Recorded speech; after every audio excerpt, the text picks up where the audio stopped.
Great. Okay, well, we're going to go ahead and get started, everybody. My name is Sophia. I am an enrollment advisor with CIEE. I primarily work with students and families who reside in the Texas area.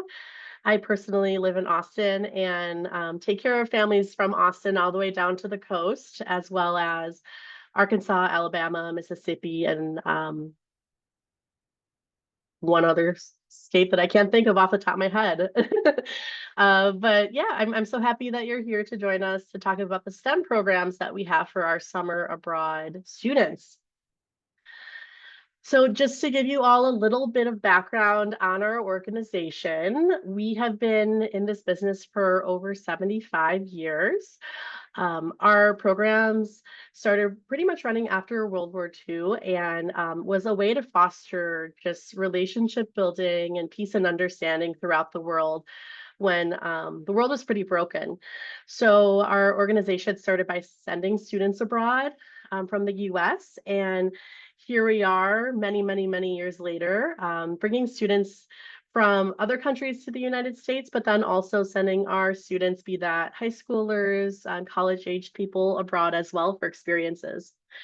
We send over 40,000 students every year on our programs. And one special thing about our work here is that we're a non-for-profit. We're truly in it here for the kids and want to make meaningful experiences happen all around the world. Additionally, we do administer the largest scholarship fund for US high school students. And if you happen to have been in one of the earlier sessions, I believe they were talking a little bit about fundraising and stuff like that, in addition to scholarships. We have a lot of information about our scholarships on our website, but by all means, please pop any questions about that in the chat. I'd be happy to answer them for you. Or sorry, not chat, the Q&A. We're not using the chat. So on the screen, you're going to see all the different locations in which we operate our programs. At these locations, you can find our summer programs operating, and then some of them also will be where our high school abroad programs are. So those will be the semester-long or academic year-long programs. We also do have gap year programs and college first year abroad as well. Some of the unique things I just want to touch on about our organization and what we offer for our students are these unique experiences for studying abroad that really revolve around the three F's: funds, friends, and future. These academic experiences that we have our students take part in still can be a lot of fun. By design, we structure our programs to include, opportunities to discover new things every single day, these daily cultural activities that tie into what's happening in the classroom and then also what's happening in the community locally, and free time to explore, to really deepen, the immersion into this new culture that students are participating in. Personally, I studied abroad when I was college, and I can really attest to the friends section here on the screen. I have made so many wonderful friends. I made a lot of wonderful friends, I should say, during my study abroad experience. But these meaningful connections that our students walk away with are one of the really unique and special things that I'm so happy to see occur year after year. I'm sure that the alumni that are joining us today can speak a little bit more about those friendships and lifelong connections that they were able to forge and build while they were abroad. And then lastly, the future. Study abroad is a great opportunity to really help prepare for that future that students are inevitably going to be, walking into. So getting college credit for some of the programs that we offer, having this experience really does stand out on a college application. Students gain an independence that is much different than what they can, obtain while at home, and just develop, skills for any career in the future. All these are some great takeaways from our study abroad programs. And again, our alumni that are here, I'm sure, could talk a lot about these when it's their time to share details. So when it comes to our STEM programs, we've outlined just the ones that we have available for our high school summer programs. And you're going to see a lot of engineering and then some ecology programs, marine ecology, and then urban design and sustainability. If you would like to know exactly where some of these programs are offered, so let's say our automotives and engineering program, or the video game design one as well, we can drop well, I don't know if I can drop it in here, but I can show you where on the website you can find all of our programs listed as well as the locations there.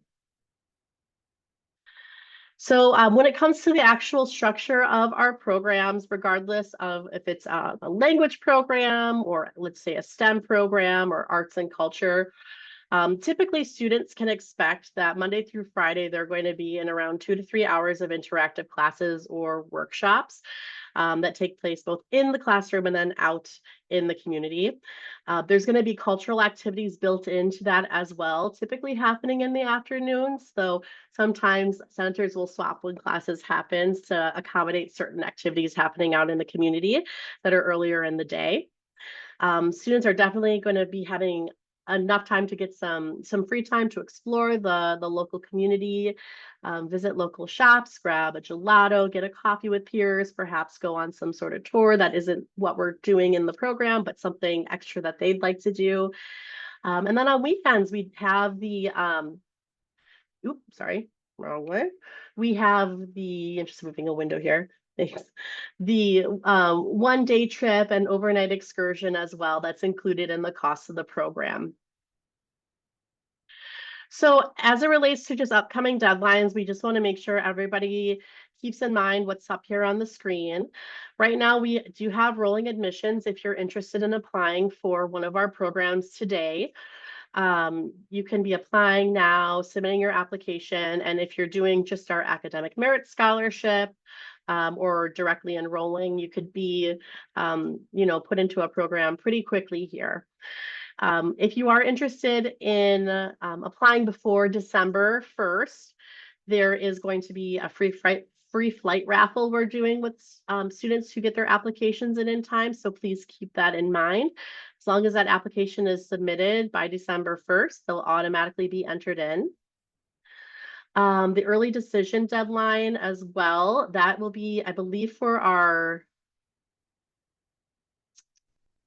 Kayla, do you know what that early decision deadline is for off the top of your head? Because that's a Yes, new I one do. for me. Mhm. I do believe that's for the early scholarship application. If you apply by Oh, December 1st, you could hear earlier than the final scholarship deadline.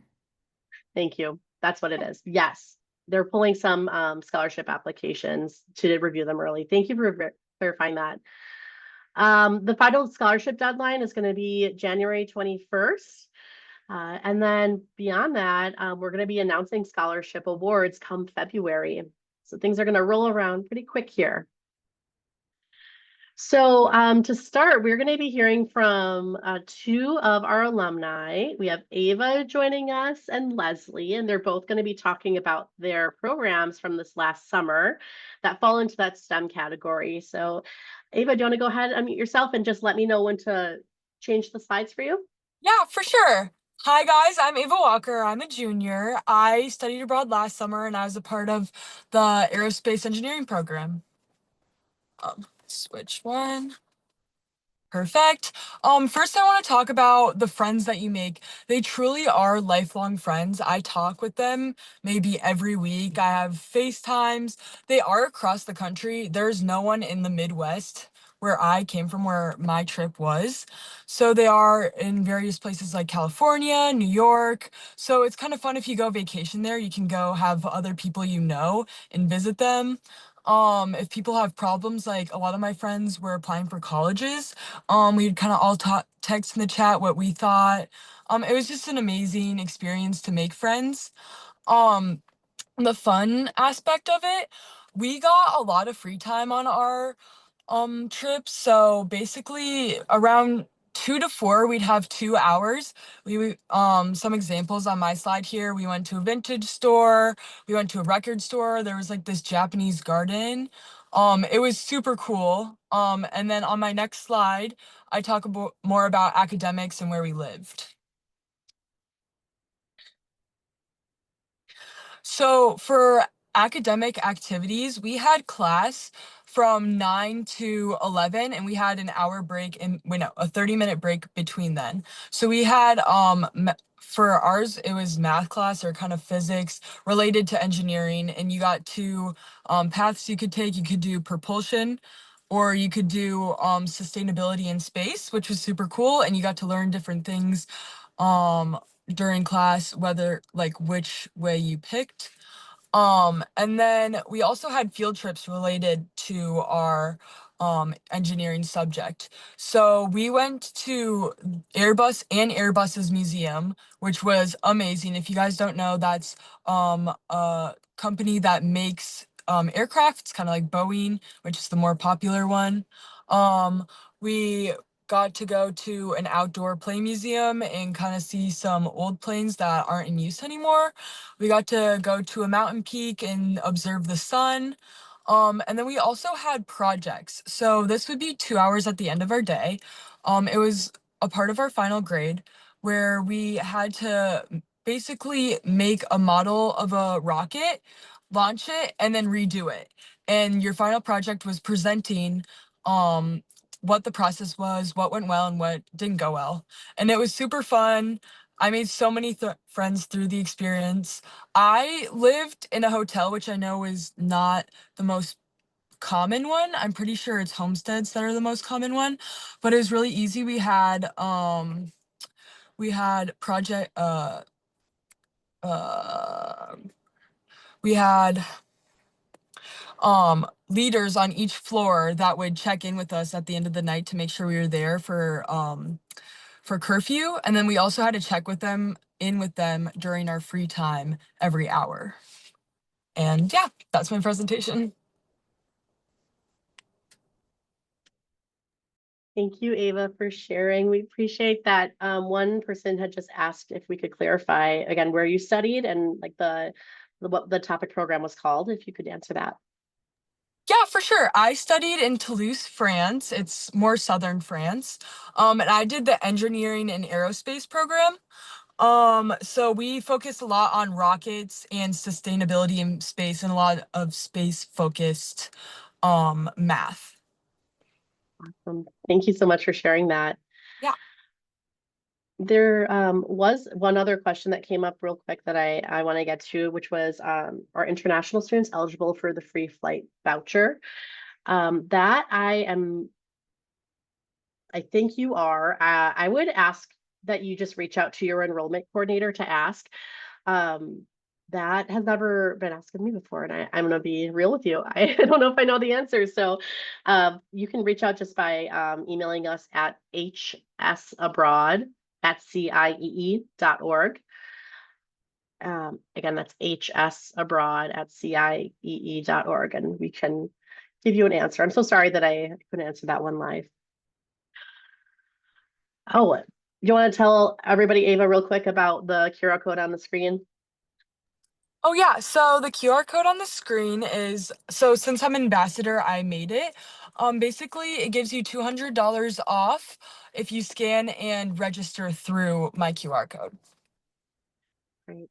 And our second presenter here, Leslie, will be sharing as well a QR code. So don't everybody scan at once because we're going to have two available, both of them from different students. I can type the email here, and it looks like I can type the email for that individual who asked to have it sent over. Ava, do you want to go ahead and share a little, or not Ava, I'm sorry, Leslie, would you like to jump in and share a little bit about your experience? Yeah, so mine was also engineering and aerospace in Toulouse this past summer as well. But we were probably in different sessions, so we didn't meet. So just, I mean, we pretty much went through all of it. We did a couple icebreakers at the start. We went to like the water park. We did the workshops, the rugby workshop, the rocket workshop, and we did have a lot of free time. I think I we had more free time than I thought. that was pretty fun. I had to text my PL every 2 hours, so that might differ from like all the PLs. My curfew was at 10 during the weekdays and 11 during the weekends, so that can also differ between programs. We went to a lot of museums. We went to the Airbus factory. That was a lot of fun. Then we did the baking workshop. And during my time there, we actually were there during for July 14th, which is pretty much the French Independence Day. So we saw a lot of fireworks, and in my opinion, they were like better than July 4th fireworks. There were so many, and they would just like kept going on for like 15 straight minutes. And then I met a lot of nice people. It was so much fun with them. Like the first people I met, I stuck with them towards the end, and it was just so sad saying goodbye to them. Like I think I even cried. It was just so sad. Like I hugged the PLs, I hugged my friends. Like it was just like the people you met and stayed with for 3 weeks, and then you just had to say goodbye. That was sad, but it was a lot of fun just thinking about the nice memories. Leslie, can you share a little bit more information on who the PLs are or the program leaders are? And Yeah. Ava, if you want to jump into to share any details on this, that would be helpful. Yeah, so we had 6 PLs. PLs are just teachers who are with you, like in case you have any questions. They take you to the school where they like teach you the math and physics, like Ava said. They stick with you, and then you have like their number on WhatsApp, and then you can ask them questions. They're there for you in case an emergency happens. They stick with you. And maybe you both can share like the difference between like the instructors of the course versus like the program leaders as well. Yeah. Do you want to go, Ava? Yeah, sure. So the instructors of our course, at least, were actually teachers from France, who were very knowledgeable in the subject. So we had one that was very knowledgeable in life sustainability in space, and then we had another one that was very knowledgeable in physics. And then those teachers taught us the classes for 2 hours, and then the PLs would take us back to either our activity or our free time, and then we would have to check in with them. Yeah. Thank you for clarifying and just providing those examples. And then there were a couple questions that have so far come up in the chat. And the first one I just want to answer real quick is, does anyone know anything about the marine ecology program activities specifically? So when it comes to any of the cultural activities, excursions, or day trips that we have planned for students, they do change from year to year because different things are going on in that local country, and the curriculum also evolves from year to year. So when it comes to those specifics, we're not going to have that information available quite yet at this time. But what we could provide you with is examples of what students have done in previous years. The best way to get that information, which is be by checking in with the enrollment coordinator for your area. And you can check in with them by just sending them a quick email. I did put that email earlier in the Q&A screen here. So you're welcome to just copy that and send that question on over, and they should be able to get it for you. The next question that popped up is, are these STEM programs for high school students, and are they similar to college programs? I guess Leslie and Ava, do you feel like you can answer these questions, or do you want me to take this one? I can, or Leslie, do you want to?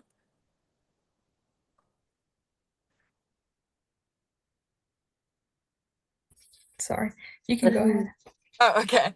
Um, so as a sophomore going into junior year, I had not taken physics yet, for my school particularly, and I felt like the curriculum was challenging, but it wasn't challenging enough where I felt like I had no clue what was going on, at all. It definitely, the experience gives you a more college-like experience because you get to be more independent, but I don't think the course was college-like, maybe. Mhm. Yeah.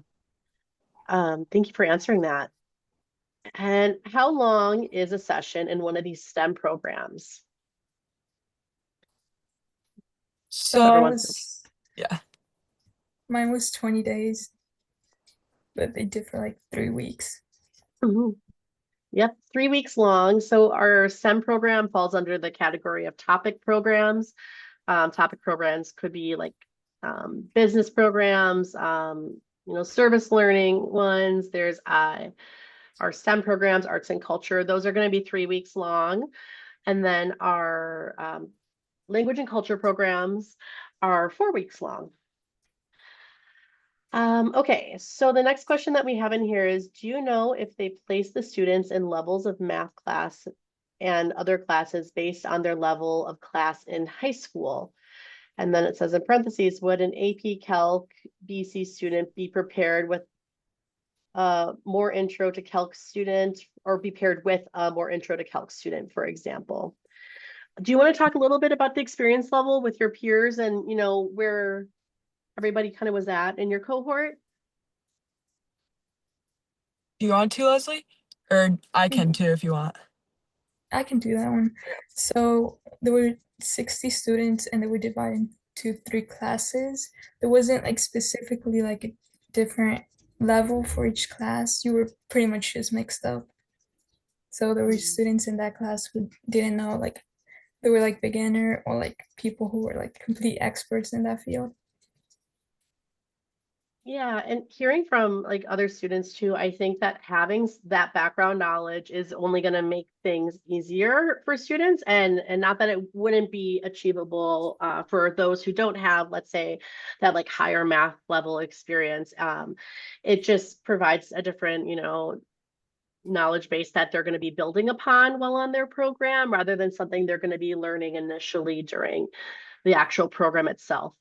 We don't necessarily discourage folks from participating in programs if they don't really have a whole ton of experience in a specific field. So be that our language programs or others like our engineering programs. So we do encourage all folks to apply, and our instructors are, able to, work with individuals on case by case basis, is just to make sure we're filling in any gaps that may exist within the classroom.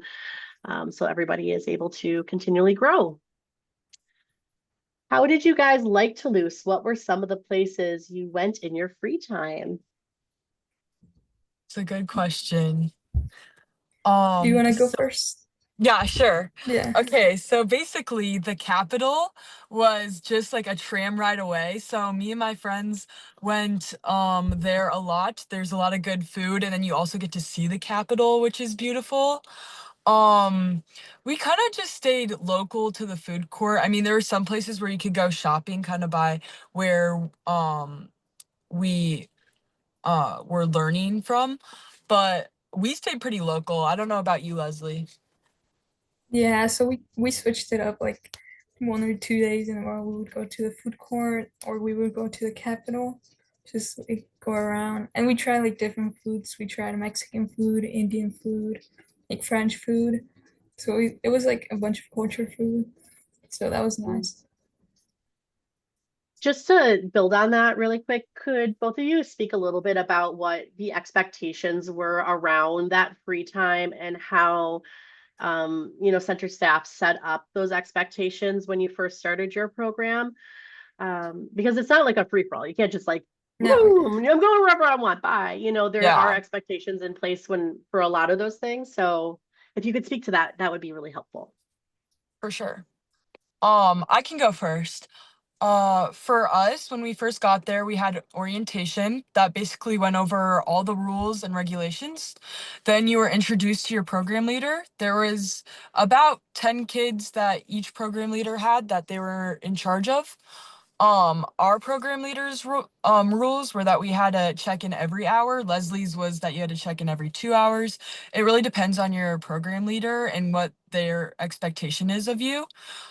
You can't like get into a car and go Uber or taxi somewhere else. You have to take the public transportation that they give you, which is a card that you can take any public transportation. So metro, tram, those were the main two that we used. And then they had buses that it was only CIE kids on for their field trips. Hmm. Yeah, Was- so like it was saying, mine was like every 2 hours. Like their only limit was that and not go anywhere outside of Toulouse, which was like pretty obvious. Or Mm. like if I said no taking Ubers, they did say not to rent the bikes, just because like safety, and then you did have to sign a contract at first saying that you wouldn't like rent bikes or do anything illegal.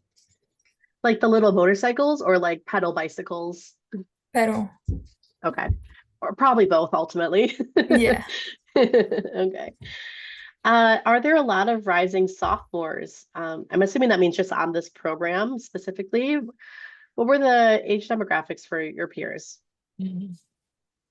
For me, there were only like 2 or 3 freshmen. I was one of the 2 sophomores going into junior year, and then most were juniors going into senior year for my program. I don't know about you. So mine were, I was a sophomore. They were mostly freshmen and sophomores. I think there was a total of like 10 juniors and seniors, but it was mostly sophomores and freshmen. Mhm. Yeah, there's a pretty good demographic, depending on the program as well, with age groups, pretty well mixed. Was there time to interact and meet people in your age group from the country? Um, I actually didn't meet anyone that was our age group. We didn't really talk to a lot of locals. That was kind of just like not a rule, but kind of like you shouldn't talk to strangers kind of guidelines. Yeah. Hmm. Yeah, I think because it was during summer, most people were probably on vacation. Like, I didn't specifically meet anybody. We met Yeah. people from different courses that we're taking. There was a language and culture class there when we were there. So we met people in a different course that were traveling Mhm. abroad. Yeah. Yeah, and that's an important thing to note is that where our centers are run, there may be other CIEE programs happening in those centers at that time as well. So you will definitely have that overlap. And then when it comes to like just meeting specifically locals, it just depends on the program and what has been, structured into the like the curriculum and the design of that curriculum. If it entails, meeting individuals of the same age group and doing some sort of, I don't know, let's say in this case, an engineering workshop together, like perhaps that definitely could be something that occurs, but isn't necessarily like guaranteed in the program itself. Just to be completely transparent, I may have accidentally clicked a button that got rid of a question that somebody put in. So if your question didn't get answered as we continue on through here, please type it in here again. That was a mistake on my part. I'm so sorry. So since the outlet designs may be different in other countries, how are you able to charge your device? So like your technology. That's a really good question. My mom and I bought a Amazon like a adaptable outlet plug-in from Amazon, and it was like all the different ones you could plug into the different countries. So that's what I would recommend. I don't know about you, Leslie. Yeah, so I actually forgot to buy one beforehand, but I had my computer with me, so I charged my phone for 3 days. And one of my roommates actually bought like a big one, and it had two inputs. So she let me borrow Mm, one until I bought one. So it was yeah, nice. great. Thank you for that. Thank you for bringing that question back. The individual who accidentally deleted, I'm so sorry. So the question is there another webinar where we can hear specifically from a student about other STEM programs like marine ecology, or should we just email HS Abroad? That's a great question. So I don't know if there's any specific other webinars happening for that specific program, but I would recommend that you do email the HS Abroad account to connect with your enrollment advisor. What we can do is provide you with some email addresses of our alumni ambassadors who would be willing to share that with you. We can do that on like a local level. So if you're a Texas person and you email me asking for that information, I can definitely connect you with somebody who's done one of those programs from the area. And you can reach out to them to, interview them, ask them all the questions, and they'll be able to share those details with you. Let's see here. My daughter did CIEE, Madrid, Spanish immersion, her rising junior year, and she loved the program. It was a wonderful experience. Oh, that's so great to hear. Yeah, that's wonderful. Are there things that we are required to bring on the trip? Is the next question. To be honest, it is so long ago, I can't really remember. I think there's things that are recommended that you bring for sure. Like, I remember they said, bring an umbrella if you can have one or whatever. But they gave us CIE shirts. If you're gonna meet up at the airport, that was something that you were required to wear. Do you remember, Leslie? I mean, they just recommended to bring a computer, but it wasn't required. But that was Mhm. pretty much it. Yeah, we typically provide a packing list for each of our programs, and it's specific to the program students are doing. So those doing a marine ecology program will definitely have to pack different than those like doing a language program. So we provide that with students when they are getting ready to depart on their experience. Um, During the aerospace engineering program, did you guys go in depth about airplanes? Next one. I would say for our course, it covered maybe 3 or 4 classes. We talked more about like basic forces of a plane, so like roll, pitch, yaw, etc. But we are focusing more on rockets just because it's more aerospace based than aviation based. Mhm. Yeah. Thank you for answering that. And for anybody who didn't join us and see the initial QR code that was up on the screen, I just put Leslie's QR code up on the screen. If you have not yet opened an application and you would like to do so, you can do it by scanning this code, and what that gets you is $200 off of your program. This is a perk that we provide our students who are alumni. Their QR code then also provides them with a $200 reward that they get after the program has concluded. So it's a win-win. But we just want to make sure that's available here because Leslie and Ava are sharing their experiences with you all and taking time out of their busy evenings to do that. So we just want to make sure we benefit them as well. And it sounds like we may have one of our other alumni here in the room. Is Ash here?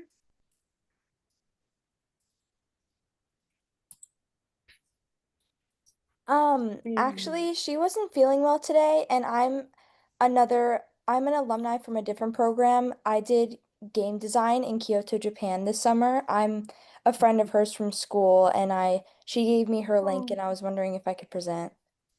Oh my gosh, yes, that would be so kind of you. Please tell Ash we hope they feel better. And I don't know if we have Ash's slides though.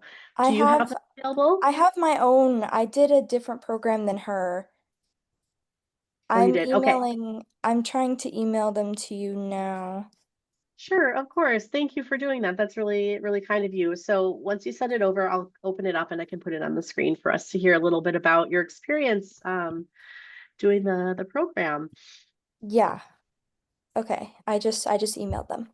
Thank you. Yeah, and in the meantime, I'm not seeing any other questions in the Q&A. So if there are more that you would like to hear about those who are listening, please feel free to type them in there. I had a couple questions I wrote down as well that I wanted to hear a little bit more about. Um, can you talk a little bit about housing and specifically where you lived, who you lived with, and how program leaders were involved in that as well? Yeah, I can go if you guys want. For us, I'm pretty sure for Leslie too, we stayed in a hotel called Ecolo. You either got 1 or 2 roommates. It was randomized, but you can obviously have special circumstances if you need to email CIE about that. For me, I had 1 roommate. We had to do a roommate agreement and kind of talk about things we liked, things we didn't like, so that it was easy to live with each other throughout the 20 days.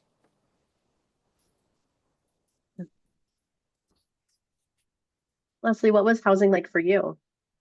Yeah, so I had 3 roommates. They were all girls. Like Eva said, we signed like a contract just to respect each other's privacy and safety and all that. And you had program leaders who lived on site as well, correct? Yes. Yes. And were they checking in with you? Like how did that work? Like in the evening when you got home from, if you had free time or, you know, an activity, what have you, what did that look like typically for you all? They had room checks. Depending on what floor you were, you got a different PL, probably different from your main PL. And they would just come in at specific, like the exact time at curfew, so 10 or 11, and they would check if you were there. And what about meals? How did those work? So, Oh, you can go. sorry, we had breakfast buffet at the hotel. That was free, and they gave us a stipend. I believe the first week was about 80 euros, and the second and third week was about 150 euros, Mm, and that would be like lunch and dinner. And if we mhm, spent the stipend, we would use our own money. mhm. And how much money did you bring like outside of, or well, not outside of it, I should say. How much money did you bring just like to, for like pocket money for yourself to do like some shopping on your own and stuff like that? I brought $400. That was my budget, but I went over budget by a lot. I Great. brought 300, but 100 of it my mom told me was for like safety if things get stolen from me and I need like money. It was like emergency money, and then the other 200 was for food and like shopping. So funny that you bring that up. When I just flashbacks to when I was a kid, my mom would have done the same thing. Summer, how about you? What was housing like for your program? I had a similar experience to, um, we had hotels. We were all in one hotel along with our program leaders, and I had one roommate. Like, yeah, I had one roommate, but most of the people in the program had two roommates, so I got a little bit lucky.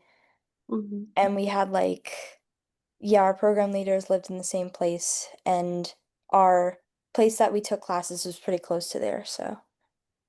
Great. And just to follow up with that, Summer, I got your email, but I can't open it because I don't have a Google email account to open it with. Oh, okay. Can you download the slides and just send me the file, please? Oh, wait, no, I just opened up yeah, it was restricted. If you reload, it should work now. Thank you so much. I'm going to do that. And then in the meantime, a question came up is there an aviation program?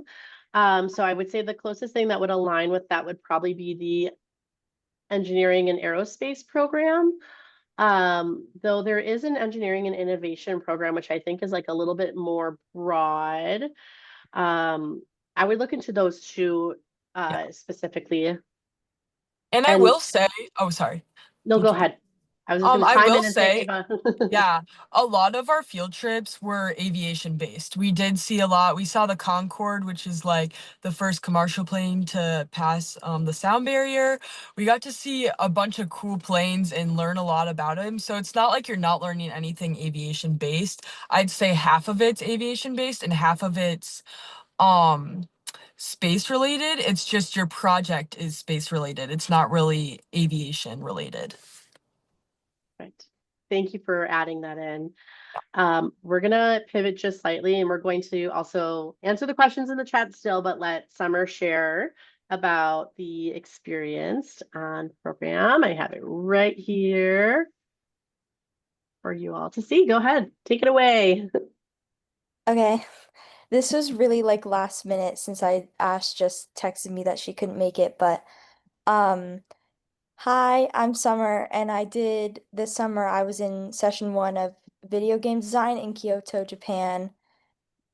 Basically, it was 3 weeks long, and we the premise of the program was to use a program called GDevelop to create like to basically create video games, but 3 weeks wasn't long enough to create a full game. We created something called a minimum viable product. That was basically like a minimum viable product is like the foundations of a game. Like it functions, but it could still use some work on the front end.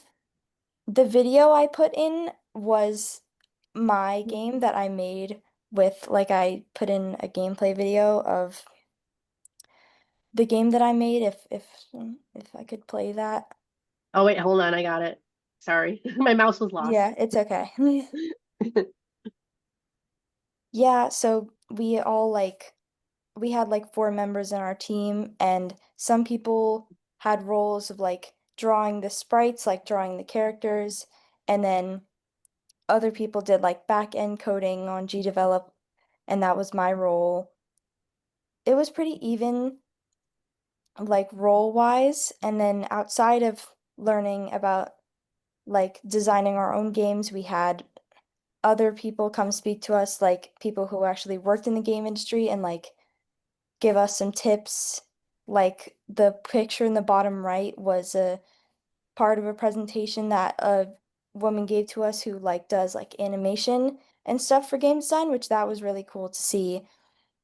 And yeah, I just included some extra pictures with like the place that we had our classes in was the same building as the Pokemon Center, which was really cool because we Oh, were kind of like living in the center for like gaming. So, yeah. that's really cool. So, basically our daily schedule was like 9 a.m. to 12 was like fully class. Sometimes it would be like 9 to 10, like 9 to 11 for just game design, and then like an hour where it was more focused on actual Japanese culture or Japanese language.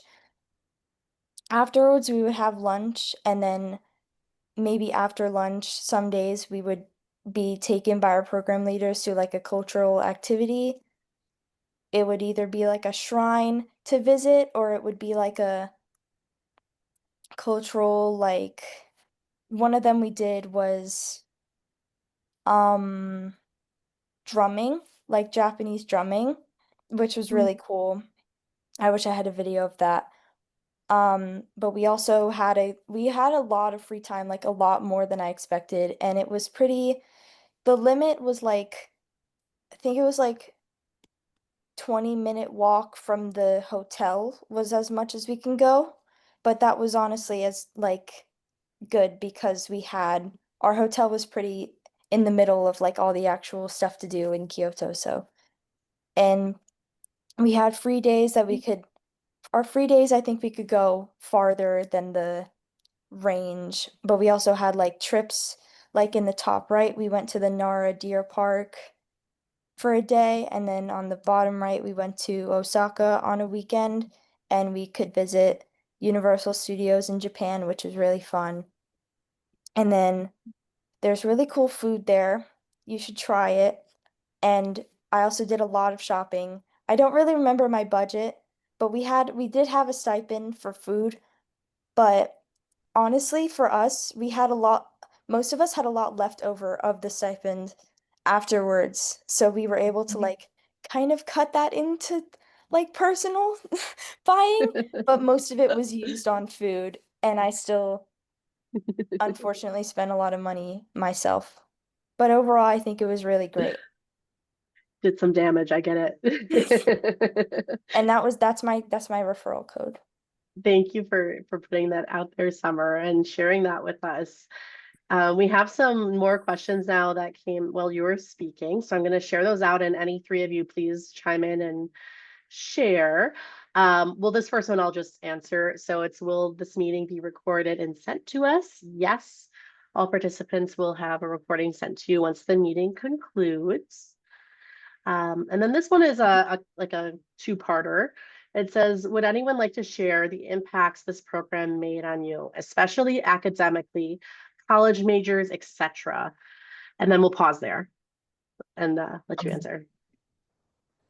One thing for me, so going into junior year, I'm a junior now.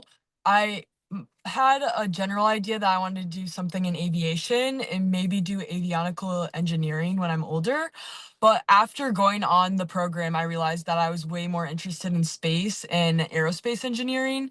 So that's one academic thing that like really impacted me, and I've just been kind of hyper fixated on that ever since. Um, Something that just impacted me in general is I used to be way more introverted than than I am now. It kind of forces you to make friends because obviously you don't know anyone on the trip. Become a really tight circle with the people you know there because everyone's kind of introverted and then has to be extroverted. It's really fun.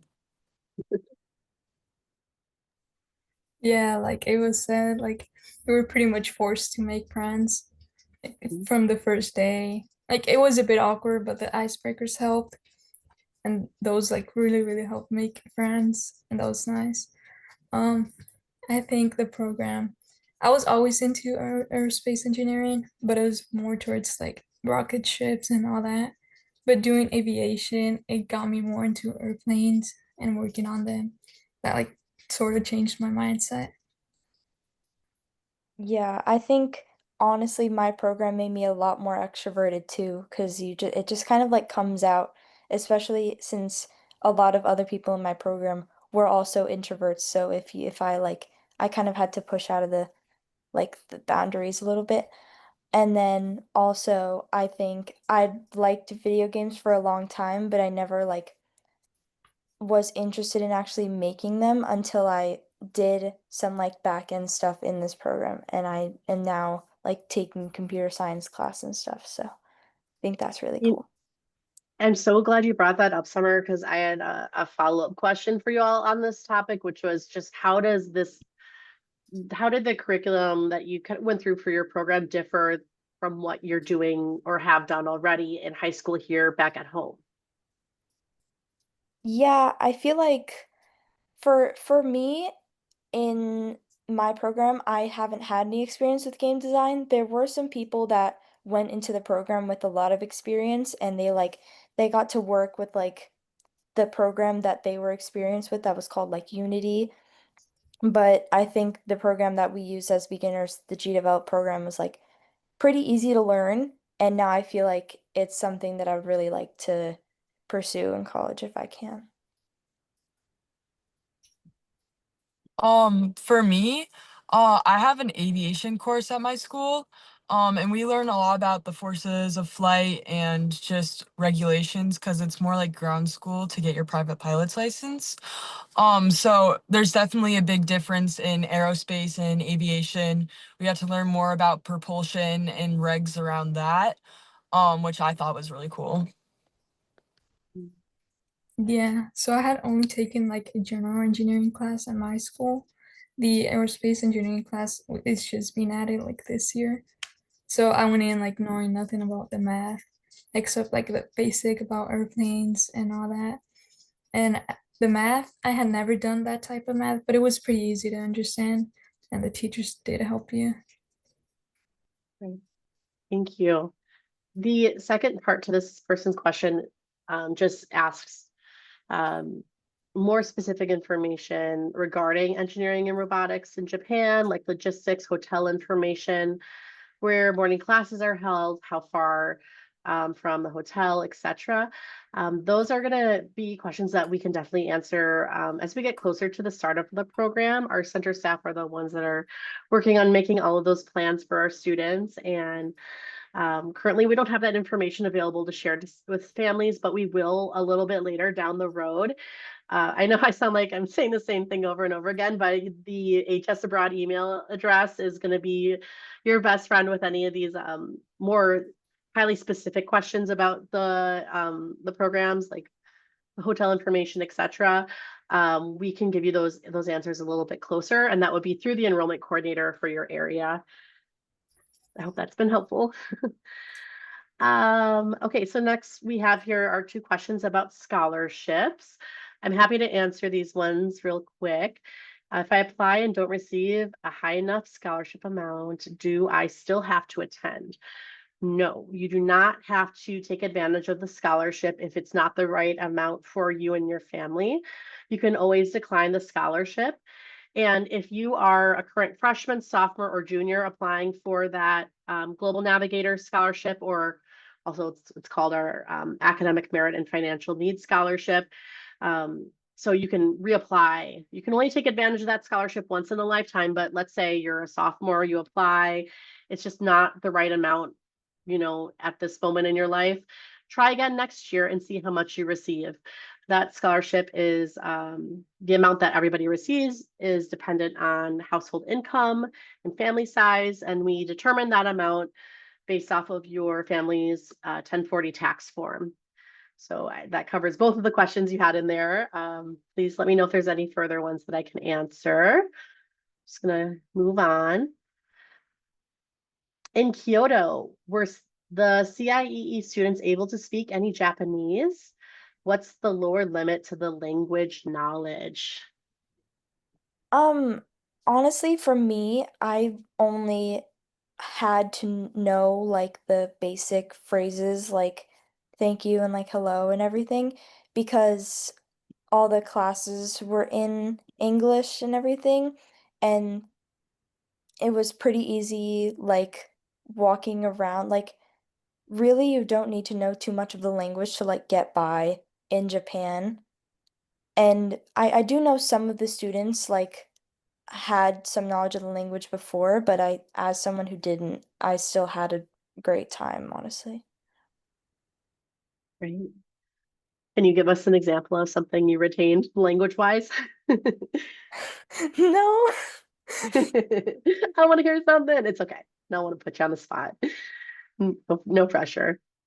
Yeah, so for our topic programs, they are delivered in English unless otherwise specified. I know in the past we had I believe it was one of our marine biology programs that was delivered in Spanish, but that was like very clear in the title of it. So unless you see it's like in Espanol or in French or something like that, they will be delivered in English, and our center staff who live local definitely can help support students with gaining those essentials that you're going to need to know to exist in a polite society.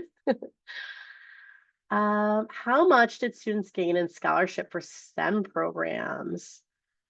I don't know if folks are going to be comfortable sharing how much their scholarship amount was. I will say that when it comes to our scholarship fund, it's pretty hefty. It's a $7 million scholarship fund that we have available for high school summer programs. And we want you to take advantage of every penny. And then the last one I see in here is, will there be more webinars besides the ones that are this week? So we do have, oh, Kayla, what is the name for them again? It's not webinars, they're Our virtual fair. virtual fair this Mhm. week, but beyond that, we have is it just on Wednesdays? Can you remind me? I'm sorry. Yes, no, you're fine. Yes, it's on Wednesdays, and I dropped the link for the remainder of the virtual fair sessions in the chat. So we do have more webinars ongoing tomorrow night and Thursday night. And then I will also drop the summer program webinars link in the chat as well. Thank you. Yeah, I can Yeah. see just the upcoming ones. We have a CIEE info session on December 3rd at 8 p.m. Eastern. They're all 8 p.m. Eastern. Parent night, Wednesday, January 7th. One of our webinars, I believe this one is like a parent night as well, but it will be delivered in Spanish in January. Application workshops, moving down the line all the way up until when our application deadlines are. So those, yeah, thank you for putting that out there, Kayla. I appreciate it.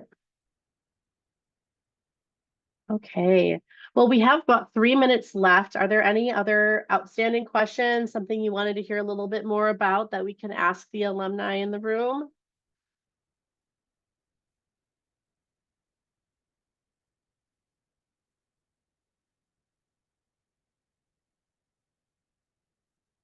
Okay. Well, I'll stay on here for the remaining 2 minutes that we have. And if you are no longer interested in answering any questions, you're more than welcome to head on out. Thank you everybody for joining us for the session tonight. And have a good evening. Here, I'll do this. I'll put that up.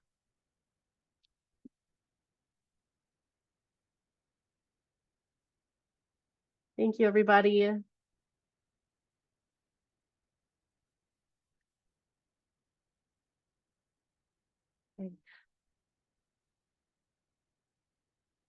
Ava, thank you.